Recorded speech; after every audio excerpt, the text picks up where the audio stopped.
இன்னைக்கு நாம் கைமா ரைஸில் பன்னீர் பிரியாணி செய்ய போகிறோம். வாங்க, ஆദ്യം நமக்கு கொஞ்சம் கடலை எண்ணெய் விட்டுக்கலாம். இஞ்சி பூண்டு தட்டி வச்சுருக்கேன், அது நமக்கு இதில் போட்டுக்கலாம்.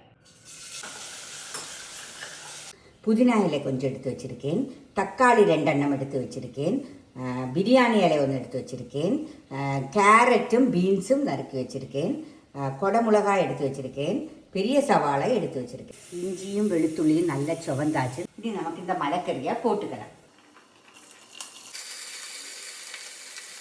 ஆവശ്யத்துக்குள்ள உப்பை போட்டுக்கலாம். 1 ஸ்பூன் மஞ்சள் பொடி போட்டுக்கலாம். 1 ஸ்பூனு பெருஞ்சீரக பொடி போட்டுக்கலாம். ஒரு 1/2 ஸ்பூன் கரம் மசால் போட்டுக்கலாம். 1 ஸ்பூன் பிரியாணி மசாலா போட்டுக்கலாம். 1 ஸ்பூன் மிளகு பொடி போட்டுக்கலாம். தயிர் விட்டுக்கலாம். 2 கிளாஸ் கைமா ரைஸ் அலம்பி வச்சுருக்கேன். இது நமக்கு இதில் போட்டுக்கலாம். எந்த கிளாஸில் அரிசி அளந்தேனோ நான் இதில் 2 கிளாஸ் அளந்தேன். இதில் 4 கிளாஸ் வெல்லம் விட்டுக்கலாம். குக்கரை அடைச்சி வச்சாச்சு. இதில் நல்ல ஆவி வரும். ஆவி வந்துட்டு குக்கர் மூடியை போட்டு 2 விசில் விட்டுக்கலாம். அந்த ரைஸ் ஆகிற டைமில் நமக்கு இந்த பன்னீரை பொரித்து வச்சுக்கலாம்.